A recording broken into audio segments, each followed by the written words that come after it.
আমাদের study mapping চ্যানেলে সবাইকে স্বাগত। আজ আমরা গণিত প্রভা ক্লাস 6 পেজ নাম্বার 31 থেকে দেখে নেব। বাতিল ওষুধ ফেলে দিই। আজ আমরা 4 ভাই বোন ঠিক করেছি আমাদের ওষুধের দোকানের পুরনো ওষুধ যেগুলো বাতিল হয়ে গেছে ফেলে দেব। তাই আমরা সব ওষুধের বাক্স ও শিশি টেবিলে এনে রাখলাম।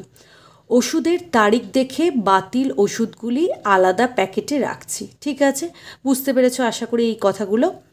কিন্তু ওষুধের গায়ে অনেকগুলো দশমিক সংখ্যা দেখছি। দেখো, ওষুধের তো একটা এক্সপায়ারি ডেট থাকে, সেই অনুযায়ী তারা আলাদা করছিল, কিন্তু দেখলো যে ওষুধের গায়ে কতগুলো দশমিক সংখ্যা লেখা আছে। সেখান থেকে কিছু দশমিক সংখ্যা লিখি। আয়োডিন ওরা কী পেলো ওষুধের বোতলের গায়ে? আয়োডিন হচ্ছে 0.625 millilitre, phenol 0.25 millilitre, menthol 0.5 millilitre. কোনটি বেশি কোনটি কম বুঝতে পারছি না। দেখো, এখানে দশমিকের পর 3টে ঘর পর্যন্ত দেওয়া আছে, এখানে দশমিকের পর 2টো ঘর পর্যন্ত, এখানে দশমিকের পর 1টা ঘর পর্যন্ত দেওয়া আছে, মানে 1 দশমিক স্থান, 2 দশমিক স্থান আর 3 দশমিক স্থান পর্যন্ত সংখ্যাগুলো দেওয়া আছে। তাই বলছে যে কোনটিতে বেশি আছে কোনটিতে কম আছে বুঝতে পারছি না। আগে দশমিকের পরের অংশটা সমান ঘর পর্যন্ত লিখি, মানে দশমিকের পরে এখানে ম্যাক্সিমাম 3টে ঘর পর্যন্ত আছে, মানে বাকি যাদের 3টে ঘর পর্যন্ত নেই বলেছে যে এই সংখ্যাগুলোকে দশমিকের পরের যে ঘরগুলো সেগুলোকে সমান ঘর পর্যন্ত লিখি। ঠিক আছে, দেখো আয়োডিন আছে 0.625 মিলিলিটার, যেমন আছে লিখে দিলাম। ফেনল কত আছে দেখো, 0.25 ছিল, সেখান থেকে দেখো 2 দশমিক স্থান পর্যন্ত ছিল, 3 দশমিক স্থান পর্যন্ত নিতে হবে, তাই দেখো একটা এক্সট্রা শূন্য বসানো হয়েছে। তার মানে কি বলতো, 0.25ও যা আবার 0.250 হচ্ছে, তাই দুটোর মানে কিন্তু ভ্যালু কিন্তু একই। ঠিক আছে, দুটোর ভ্যালু একই, তাই দেখো আমরা শূন্য বসালেও কিন্তু কোনো মানের হেরফের হবে না। আবার 0.5-এর যে ভ্যালু 0.500 হচ্ছে একই ভ্যালু। ঠিক আছে, কারণ 3 দশমিক স্থান পর্যন্ত নেওয়া হয়েছে, মানে দশমিকের পরে এখানে 3টে ঘর পর্যন্ত আছে, তাই দেখো এখানেও 3টে ঘর পর্যন্ত নেওয়ার জন্য আরও 2টো শূন্য বসিয়ে দেওয়া হলো। তাতে কিন্তু মানের কিন্তু কোনো পরিবর্তন হবে না, মান কিন্তু একই থাকবে, এটারও যা মান এটারও কিন্তু একই মান। ঠিক আছে, আশা করছি তোমরা বুঝতে পারছো। অর্থাৎ আয়োডিন আছে দেখো 0.625 মিলিলিটার। দেখো এখানে আমরা দশমিকটা তুলছি, দশমিক তোলার জন্য কি করতে হয় বলো তো, দশমিকের পর কতগুলো ঘর আছে, 3টে ঘর আছে, তাই দেখো 625 লিখে দিলাম, আর বাই কত হয়ে গেল, 1-এর পেছনে 3টে শূন্য, যেহেতু দশমিকের পর 3টে ঘর আছে। ঠিক আছে, মানে 625-এর 1000 এত মিলিলিটার। ফেনল দেখো কত আছে, 0.250, দেখো যদি দশমিক তুলতে যাই ওপরে কত হবে, 250 মানে হচ্ছে 250, আর নিচে দেখো কত হয়ে যাবে 1000, কারণ এখানেও দেখো দশমিকের পর 3টে ঘর আছে। মেন্থল দেখো কত আছে, 0.500, তার মানে ওপরে হয়ে গেল 500 মানে 500, আর দশমিকের পর এক্ষেত্রেও 3টে ঘর আছে, দেখো 500, তাই দেখো 1000 দিয়ে ভাগ হয়ে যাচ্ছে। ঠিক আছে, এই জিনিসগুলো তোমাদের আগের ভিডিওতে আমি বলে দিয়েছি, সেটা যদি অসুবিধা হয়, মানে এক্ষেত্রে যদি তোমরা বুঝতে না পারো, এখানে এগুলো আগের ভিডিওটা থেকে একবার দেখে নিও। আশা করছি বুঝতে অসুবিধা হবে না, কারণ ক্লাস 5-এ অলরেডি তোমরা এগুলো করে নিয়েছো। তাই দেখছি দেখো 625-এর 1000, 500-র 1000, 250-এর 1000, এইরূপ দেখো ভগ্নাংশ আকারে দেওয়া আছে, তোমাদের গ্রেটার দ্যান না লেস দ্যান, মানে কে বড় কে ছোট সেটা বসাতে হবে। ঠিক আছে, দেখো 1000 ভাগের মধ্যে 625 ভাগ, 1000 ভাগের মধ্যে 500টা ভাগ, 1000 ভাগের মধ্যে 250টা ভাগ। দেখো দেখেই বুঝতে পারছি 1000-এর মধ্যে 625 অংশ। ঠিক আছে, এটা হচ্ছে বেশি। তার থেকে কম দেখো 1000-এর মধ্যে 500 ভাগ, তার থেকেও কম হচ্ছে 1000-এর মধ্যে 250 ভাগ। তার মানে হচ্ছে এটা বড় কার থেকে, এটার থেকে, আবার এটা বড় কার থেকে, এটার থেকে। তার মানে দেখো দশমিক বিন্দুতে আবার পরিণত করা হয়েছে, 0.625, এটা হচ্ছে গ্রেটার দেন, মানে বড় কার থেকে, 0.500 থেকে। আবার 0.500 কার থেকে বড়, 0.250। ঠিক আছে, তার মানে দেখো 0.625 মানেই দেখো এটা, আবার 0.500 যেটা মূল দশমিক ভগ্নাংশটা ছিল কি ছিল বলো তো 0.5, আবার 0.250 এটা কি ছিল 0.25। দেখো প্রথমে যেটা বোতলের মধ্যে দেওয়া ছিল মানে মূল ভগ্নাংশগুলো দিয়ে দিয়েছে, তার মানে এটা গ্রেটার দ্যান হচ্ছে এটা, আবার এটা গ্রেটার দ্যান হচ্ছে এটার থেকে, ঠিক আছে। আর এই পরিমাণটা দেখো এটা হচ্ছে আয়োডিনের পরিমাণ, এটা হচ্ছে ফেনলের পরিমাণ, এটা হচ্ছে মেন্থলের পরিমাণ, আর এটা হচ্ছে ফেনলের পরিমাণ, ঠিক আছে। এখানে দেখো দেওয়া আছে এই দুটো জায়গায়, যে কোনো একটা জায়গা তোমরা দেখে নিতে পারো, ঠিক আছে। তার মানে দেখো ওই ওষুধে আয়োডিন, ফেনল ও মেন্থলের মধ্যে সবচেয়ে বেশি, দেখো সবচেয়ে বেশি কোনটা আছে 0.625, 0.625 কোনটা আছে আয়োডিন, তার মানে সবচেয়ে বেশি আছে আয়োডিন, ঠিক আছে। আমরা লিখে ফেলছি সব থেকে বেশি আছে আয়োডিন, ও সবচেয়ে কম আছে, সব থেকে কম আছে 0.25, 0.25 দেখো কোনটা ফেনল, তার মানে সব থেকে কম আছে ফেনল, সব থেকে বেশি আয়োডিন, সব থেকে বেশি ফেনল, ঠিক আছে। এভাবে তুলনা করে আমরা করতে পারি। এর পরের পেজে চলে এসো, পেজ নাম্বার 32। আয়োডিন, ফেনল ও মেন্থল মিলিয়ে মোট পরিমাণ কত হলো দেখি, মানে তিনটের পরিমাণটা যেটা দেওয়া আছে বলছে যে তিনটেকে মিলিয়ে দেওয়া হলো, তবে মোট পরিমাণ কত হবে। দেখো তিনটেকে মিলিয়ে দেওয়া মানে মোট জানতে চেয়েছে, মানে কি করতে হবে যোগ করতে হবে, মানে আয়োডিন হচ্ছে 0.625 millilitre, phenol 0.25 millilitre, menthol 0.50 millilitre, যোগ করে দিচ্ছি, ঠিক আছে। এখানে দেখো এককের ঘরে শূন্য আছে, তাই দেখো এককের ঘরে শূন্য বসিয়ে দিলাম, দশমিক যেমন আছে বসে গেল, আর 6 হচ্ছে দশাংশ, 2 হচ্ছে শতাংশ, 5 হচ্ছে সহস্রাংশ। দেখো তিনটে ঘর আমরা নিয়ে নিলাম, ওপরে লিখে নেবে, এভাবে দেখো বসিয়ে দেবে। এখানে দেখো 0.25 দশাংশ হচ্ছে 2 আর শতাংশ হচ্ছে 5, আর দেখো সহস্রাংশের ঘরে কিছু নেই, তাই দেখো যোগের সুবিধার জন্য তোমরা শূন্য বসাতেও পারো আবার না বসাতে পারো, যাদের দেখবে অসুবিধা হবে তারা শূন্যটা বসিয়ে নিয়েও করতে পারো। মেন্থল দেখো 0.50, এখানে দশাংশ হচ্ছে 5 আর শতাংশ হচ্ছে 0, আবার দেখো সহস্রাংশের ঘরে কিছু নেই, তাই দেখো তোমরা শূন্য বসাতেও পারো।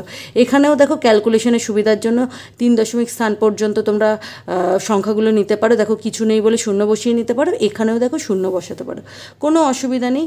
দেখো যদি যোগ করো কি হচ্ছে 5 0 0 যোগ করলে 5 হচ্ছে, আবার 2 আর 5 যোগ করলে 7 হচ্ছে, 6 2 হচ্ছে 8, 8 আর 5 যোগ করলে হচ্ছে 13, 13 3 বসে গেল, হাতে 1 থাকলো, দেখো 1 0 0 যোগ করে 1 বসে গেল, তাহলে মোট কতটা পরিমাণ আছে 1.375, ঠিক আছে। এইভাবে দেখো বসিয়ে আমরা করতে পারি, আবার এইভাবেও যদি করো একই উত্তরই আসবে, ঠিক আছে। দেখো 5 আর 2 যোগ করলে হচ্ছে 7, 6 2 হচ্ছে 8, 8 আর 5 হচ্ছে 13, 13 3 বসলো, একটা থাকলো হাতে, তাই পরের সংখ্যাতে চলে গেল। দেখো যোগ করলে কত পাবে 1, মানে 1.375 এত মিলিলিটারই হচ্ছে, মানে তিনটি মিলে মোট আছে 1.375 মিলিলিটার। 16 অঙ্কটা দেখে নিচ্ছি। এই 1.375 মিলিলিটারে আয়োডিন মেন্থলের চেয়ে কতটা বেশি আছে হিসাব করি। দেখো এই তিনটের মধ্যে, মানে এই তিনটে পরিমাণ মিলেই তো এটা হয়েছিল, বলতে চেয়েছে যে এই মিলিলিটার মানে এই মোট পরিমাণের মধ্যে আয়োডিন মেন্থলের চেয়ে কতটা বেশি আছে। দেখো আয়োডিন ছিল 0.625, ঠিক আছে, মেন্থলের চেয়ে মেন্থল 0.500, ঠিক আছে। দেখেই বুঝতে পারছি যে আয়োডিন বেশি আছে, জানতে চেয়েছে যে আয়োডিন মেন্থলের থেকে কতটা বেশি আছে। দেখো কতটা বেশি এটা কি করে বার করব, তোমরা সবাই জানো বিয়োগ করলে আমরা নির্ণয় করতে পারবো। তার মানে দেখো আয়োডিন কতটা আছে সেটার থেকে মেন্থল যে পরিমাণটা আছে বিয়োগ করে নিচ্ছি। আবার দেখো ক্যালকুলেশনের সুবিধার জন্য আমরা সহস্রাংশের ঘরে শূন্য বসিয়ে নিয়েছি। 5 থেকে 0 বিয়োগ করলে 5, 2 থেকে 0 বিয়োগ করলে 2, 6 থেকে 5 বিয়োগ করলে 1, দেখো দশমিক বসে গেল, 0 থেকে 0 বিয়োগ করলে 0, কত হয়ে গেল 0.125। দেখো এখানে আবার একক, মানে এককের ঘর, দশাংশের ঘর, শতাংশের ঘর, সহস্রাংশের ঘর লিখে করেছে। দেখো একইভাবে উত্তর, 5 থেকে 0 বিয়োগ করলে 5, 2 থেকে 0 বিয়োগ করলে 2, 6 থেকে 5 বিয়োগ করলে 1, 0 থেকে 0 বিয়োগ করলে 0ই থাকে।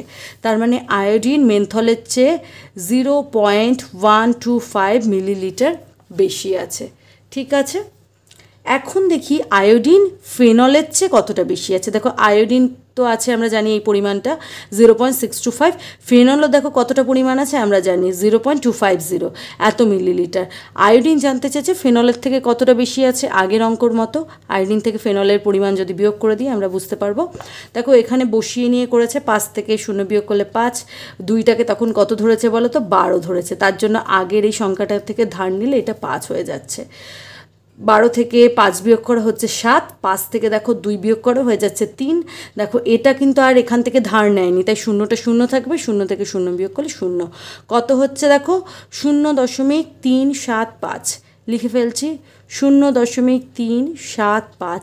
একইভাবে দেখো এখানেও বিয়োগটা করতে পারো, 5 থেকে 0 বিয়োগ করলে 5, 2টাকে 12 ধরবো, তার জন্য দেখো আগের 6 থেকে ধার নেবে, 6টা কেটে তাই 5 হয়ে যাবে। 12 ধরে দেখো 5 বিয়োগ করো 7 হচ্ছে, আর তাই দেখো 6টা কেটে 5 হয়ে যাচ্ছিলো, 5 থেকে 2 বিয়োগ করলে হয়ে যাচ্ছে 3। তার মানে আয়োডিন ফেনলের থেকে 0.375 মিলিলিটার বেশি আছে। ঠিক আছে, এরপরে দেখো 18 দাগের অঙ্কটা দেখে নিচ্ছি। মেনথলের পরিমাণ ফেনলের চেয়ে কত বেশি? দেখো মেনথল কতটা ছিল বলো তো, মেনথল ছিল 0.500, ফেনল ছিল 0.250। মেনথল বেশি আছে ফেনলের থেকে, কতটা বেশি? একইভাবে দেখো মেনথলের পরিমাণের থেকে ফেনলের পরিমাণ বিয়োগ করব। দেখো এটা মেনথল ছিল 0.500, ঠিক আছে, ফেনল ছিল 0.250, ঠিক আছে। দেখো এখানে বসিয়ে নিচ্ছি, এককের ঘরে 0 আছে, মানে কিছু নেই তাই 0, দশমিক বসিয়ে দিলাম, দশাংশের ঘরে 5, শতাংশ 0, সহস্রাংশ 0। পরেরটার ক্ষেত্রেও দেখো এককের ঘরে 0, কিছু নেই, 250। দেখো কতটা বেশি আছে জানার জন্য বিয়োগ করব, 0 থেকে 0 বিয়োগ করলে 0, এই 0 থেকে 5 বিয়োগ করা যায় না, তাই 0টাকে 10 ধরতে হবে, তাই 5টা কেটে কত হয়ে যাবে ধার নেওয়ার জন্য 4 হয়ে যাবে। 10 থেকে 5 বিয়োগ করলে হচ্ছে 5, 4 থেকে 2 বিয়োগ করলে 2, দেখো 0 থেকে 0 বিয়োগ করলে 0, কত হচ্ছে 0.250। তার মানে মেনথলের পরিমাণ ফেনলের চেয়ে 0.250 মিলিলিটার বেশি। আশা করছি তোমরা বুঝতে পেরেছো। এর পরের পেজে চলে এসো, মানে 33 পেজে। মজার খেলা। প্রীতম ও পর্ণা ঠিক করেছে একটা মজার খেলা খেলবে। তারা অনেকগুলো কার্ড তৈরি করেছে, প্রতি কার্ডে দশমিক সংখ্যা লেখা আছে। কার্ডগুলো একটি পিচবোর্ডের বাক্সে উল্টে রাখা আছে, ঠিক আছে। মানে প্রীতম আর পর্ণা ঠিক করলো যে একটা মজার খেলা খেলবে, তারা অনেকগুলো কার্ড নিল, সেই কার্ডের মধ্যে প্রত্যেকটার মধ্যে দেখো এইরকম হচ্ছে কার্ড, প্রত্যেকটার মধ্যে দেখো কিছু কিছু দশমিক সংখ্যা লেখা আছে, আর কার্ডগুলো একটি পিচবোর্ডের বাক্সে উল্টে রাখা আছে। এখানে দেখো আমাদের ক্যালকুলেশনের সুবিধার জন্য আমাদের সোজা করে রাখা হয়েছে, উল্টো করে রাখলে তো আমরা দেখতে পারবো না, মানে দেখতে পাবো না। আমাদের অঙ্কটা করার জন্য আমাদের সংখ্যাগুলোকে দেখতে হবে, কিন্তু বলা আছে যে খেলাটা খেলার সময় এটা কী করা আছে, উল্টো করে করা আছে, মানে আমরা যাতে সংখ্যাগুলো মানে দেখতে না পাই। খেলার শর্ত কি, একজন যে কোনো দুটি কার্ড নিয়ে তার উপর লেখা সংখ্যা দুটি যোগ করবে। মানে একজন দেখো কার্ডগুলো উল্টো করা আছে আমি জানি না, আমি হয়তো মানে যে কোনো দুটো কার্ড নিলাম, আর দুটো কার্ডের মধ্যে যে কোনো যে দশমিক সংখ্যাগুলো লেখা আছে ওই দুটো দশমিক সংখ্যার যোগ করব। যদি তাদের যোগফল 1 হয় তবে দুটো কার্ডই সে নেবে, যে বেশি কার্ড পাবে সে জিতবে, ঠিক আছে, মানে যে বেশি কার্ড পাবে সে জিতবে। আর দেখো এখানে শওকত ও নাফুরা আমাদের সঙ্গে খেলায় যোগ দিল। এরপরে দেখো খেলাটা শুরু হচ্ছে, এরকম এতগুলো কার্ড নেওয়া হয়েছে, আর প্রত্যেকটা কার্ডের মধ্যে দেখো 0.1, 0.3, 0.6, 0.7, এইভাবে দেখো 0.5, 0.85, 0.45, আবার দেখো 0.75, এইরকমভাবে সংখ্যাগুলো লেখা আছে। যারা দুটি করে কার্ড পেলো তারা কি কি পেলো দেখি, ঠিক আছে, মানে ওরা না দেখেই কার্ডগুলো নিল। দেখো প্রথম কার্ডে পেয়েছে 0.1, আর দ্বিতীয় কার্ডে পেয়েছে 0.9। দেখো যোগ করলো, আমরা যোগ করে নিচ্ছি 0.1 আর 0.9। যদি যোগ করি কত হবে বলো তো, 1 আর 9 যোগ করলে হয় 10, ঠিক আছে। আর দেখো দশমিকটা 1 ঘর আগে আছে, তাই দেখো 1 ঘর আগেই কিন্তু বসলো। এটা কিন্তু এরকম হবে না, যোগফলটা কিন্তু এইরকম হবে না। তোমাদের মনে হতে পারে যে 10 লিখবো, 10 লিখে একটা ঘর আগে আছে, তাই দেখো 10-এর আগেই মানে পুরো সংখ্যাটাকে মানে 10টাকে একটা সংখ্যা ধরেই তার একটা ঘর আগেই আমরা দিয়ে দেবো, এরকম কিন্তু হবে না। যোগ করবে, দেখো 1-এর একটা ঘর আগে আছে, 9-এর একটা ঘর আগে আছে, তাই দেখো পেছন থেকে একটা ঘর আগেই কিন্তু এগোবে, এটাই কিন্তু হচ্ছে নিয়ম। দেখো এখানে আর 1.0 যা, শুধু 1-এর মানেও হচ্ছে তাই, তার মানে যোগফলটা কত আসছে, 1 আসছে। তার মানে 0.1 আর 0.9 এই দুটো দুটি কার্ডের সংখ্যার যোগফল 1 আসছে। আরেকজন দেখো 0.6 মানে কার্ডে পেয়েছে, কিন্তু তাদের যোগফলটা হচ্ছে 1। তার মানে দ্বিতীয় কার্ডে কত আছে এটা আমাদের লিখতে হবে। মানে সে যেই দুটো কার্ড নিয়েছে তাদের যোগফল কিন্তু 1 হয়েছে, আর একটা কার্ডের মধ্যে 0.6 লেখা আছে, তার মানে আরেকটা কার্ডে কত থাকবে এটা আমাদের বার করতে হবে। তার মানে কি করে বার করতে হবে, ধরো দুটো কার্ডের হচ্ছে সংখ্যার যোগফল 5, একটা কার্ডে আমরা পেয়েছি 2, আরেকটা কার্ডে কত হবে, কি করে বার করবে? 5 থেকে যদি 2 বিয়োগ করে দাও দেখো 3 হবে, তাই তো? তার মানে জিজ্ঞাসা চিহ্নের সংখ্যাটা হবে 3। দেখো দুটো সংখ্যা যোগ করে কিন্তু 5 আসছে। একইভাবে কি করতে হবে, 1 থেকে 0.6 বিয়োগ করব। ঠিক আছে, চলো খাতার মধ্যে দেখানো যাক। 1 থেকে আমরা 0.6 বিয়োগ করছি। ঠিক আছে, দেখো এইভাবে তো বিয়োগ করতে পারবো না, 1 কোথায় বসবে 0.6 কোথায় বসবে আমরা জানি না, কারণ একটাই সংখ্যা আছে, এটা হচ্ছে এককের অঙ্ক, আর 0 হচ্ছে এককের অঙ্ক, আর এই 6টা হচ্ছে দশাংশ। তার মানে এককের ঘরে আমাদের এককের সংখ্যাগুলো বসাতে হবে। 1 বসালাম, তার নিচে কত বসাবো? 0.6 এরকমভাবে বসবে। দেখো 1 কিছু নেই মানে আমরা 0.0 কিন্তু লিখতে পারি আমাদের ক্যালকুলেশনের সুবিধার জন্য। ঠিক আছে, এরপরে দেখো বিয়োগটা আমরা করতে পারবো। এরপরে দেখো 0 থেকে 6 বিয়োগ করতে পারবো না, তাই 0টাকে কি ধরতে হবে? 10 ধরতে হবে। তখন দেখো একটা কেটে 1 থেকে ধার নিচ্ছি, একটা কেটে হয়ে যাচ্ছে 0। 10 থেকে 6 বিয়োগ করলে হচ্ছে 4। দেখো 0 থেকে 0 বিয়োগ করলে হচ্ছে 0। দেখো দশমিক বিন্দু একটা ঘর আগে আছে, তাই দেখো এখানেই বসবে। তার মানে দেখো 1 থেকে 0.6 বিয়োগ করলে কত হচ্ছে? 0.4। তার মানে আরেকটা কার্ডে কোন সংখ্যা লেখা ছিল? 0.4। ঠিক আছে, এরপরে দেখো এই কার্ডের মধ্যে লেখা আছে 0.15। তাদের যোগফল কিন্তু 1 হচ্ছে। একইভাবে দেখো 1 থেকে বিয়োগ করব, 1 থেকে 0.15 বিয়োগ করব। তাই দেখো 1.00 নিয়ে নিলাম ক্যালকুলেশনের সুবিধার জন্য। ঠিক আছে, দেখো 0টাকে কত ধরবো? 0টাকে আমরা 10 ধরবো, তবেই কিন্তু ক্যালকুলেট করতে পারবো। ঠিক আছে, আর দেখো এটাকে 10 হওয়ার জন্য এর থেকে ধার নেবে। দেখো এর থেকে ধার নেওয়ার জন্য এটা কি হচ্ছিল? এটাকে 10 ধরা হচ্ছিল, তবেই তো আমরা এর থেকে ধার দিতে পারবো। দেখো যেই ধার নিচ্ছে তখন এটা কেটে হয়ে যাচ্ছে 9। আবার দেখো এই 10 হচ্ছে কার থেকে? এই 1 থেকে ধার নিচ্ছে, তাই দেখো একটা কেটে 0 হয়ে যাচ্ছে। এরপরে দেখো বিয়োগটা আমরা করতে পারবো।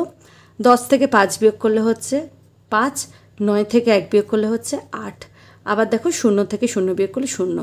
দশমিক বিন্দু 2 ঘর আগে আছে, তাই দেখো 2 ঘর আগে বসিয়ে দিলাম 0.85। ঠিক আছে, দেখো 0.85 আর 0.15 যোগ করলে কিন্তু একই হচ্ছে।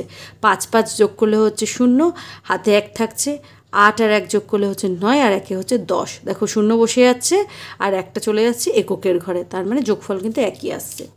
আবার দেখো প্রথম কার্ডে লেখা আছে 0.22। দেখো যোগফল হচ্ছে 1। কিভাবে বার করব? 1 থেকে বিয়োগ করব 0.22। দেখো এখানে দশমিকের পর দুটো ঘর পর্যন্ত সংখ্যা আছে, তাই 1.00 বসিয়ে দিলাম। বিয়োগ করে নিচ্ছি। দেখো 0টাকে কি ধরতে হবে? 10 ধরতে হবে, তাই দেখো এর থেকে ধার নেব। এটা ছিল মানে কি করে ধার দেব? এটাকে তাই 10 ধরতে হবে। 10 থেকে ধার নেওয়ার জন্য এটা হয়ে যাবে 9। আবার তাই এর থেকে ধার নিচ্ছে 10 হওয়ার জন্য, এটা কেটে হয়ে যাচ্ছে 0। 10 থেকে 2 বিয়োগ করলে হচ্ছে 8, 9 থেকে 2 বিয়োগ করলে হচ্ছে 7। আবার দেখো 0 থেকে 0 বিয়োগ করলে হচ্ছে 0। দেখো দশমিক বিন্দু 2 ঘর আগে আছে, তাই দেখো 2 ঘর আগে বসিয়ে দিলাম। কত হচ্ছে? 0.78। ঠিক আছে, দেখো এই দুটো যোগ করলেই কিন্তু তোমরা 1 পাবে।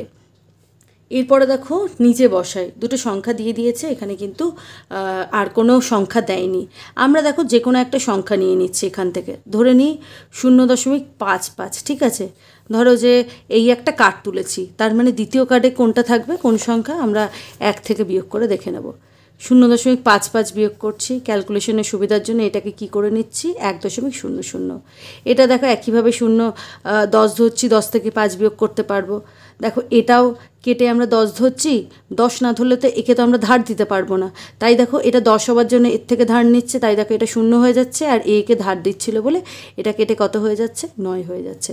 10 থেকে 5 বিয়োগ করলে 5, 9 থেকে 5 বিয়োগ করলে 4। দেখো 0 থেকে 0 বিয়োগ করলে 0। দশমিক বিন্দু দেখো দুটো ঘর আগে আছে, বসিয়ে দিলাম। তার মানে একটা কার্ডের মধ্যে যদি 0.55 থাকে, আরেকটা কার্ডে কত থাকবে? 0.45। তবেই কিন্তু দুটো যোগফল 1 হবে। এরপরে দেখো 19-এর দাগের অঙ্কটা দেখে নিচ্ছি। দুটি সংখ্যা আছে 6.601, 6.62। সংখ্যা দুটির মধ্যে কোনটি বড় সংখ্যা ও বড় সংখ্যাটি কত বেশি লিখি। ঠিক আছে, এই দুটো সংখ্যার মধ্যে তুলনা করতে হবে কোন সংখ্যাটা বড়। ঠিক আছে, দেখো আমরা এখানেই বুঝিয়ে দিচ্ছি 6.601 আর এটা হচ্ছে 6.62। দেখো এখানে দশমিক বিন্দু 3টে ঘর পর্যন্ত আছে, মানে 3 দশমিক স্থান পর্যন্ত সংখ্যা আছে, তাই দেখো এখানে 2 দশমিক স্থান পর্যন্ত আছে। ক্যালকুলেশনের সুবিধার জন্য একটা শূন্য আমরা বসিয়ে নিচ্ছি। ঠিক আছে, এখানে দেখো এককের ঘরে কিন্তু 6 আছে 2 ক্ষেত্রে, তাই দেখো বিচার করতে পারছি না। এরপরে আমাদের দশমিকের পরের সংখ্যাগুলো দেখতে হবে, মানে প্রথমেই আমরা দেখব দশাংশের ঘর। দশাংশের ঘরে দেখো 6 আছে, এটা দিয়েও বিচার করতে পারছি না। দেখো তারপরে আমাদের শতাংশের ঘরটা দেখতে হবে। শতাংশের ঘরে 0 আছে আর শতাংশের ঘরে 2 আছে। কোনটা বেশি বলো তো? 2টা বেশি। তার মানে 0.601 থেকে 0.620 এটা হচ্ছে বেশি, মানে 6.601 লেস দ্যান 6.620। ঠিক আছে, এটা দেখো তোমাদের কেন হচ্ছে বুঝিয়ে দিলাম।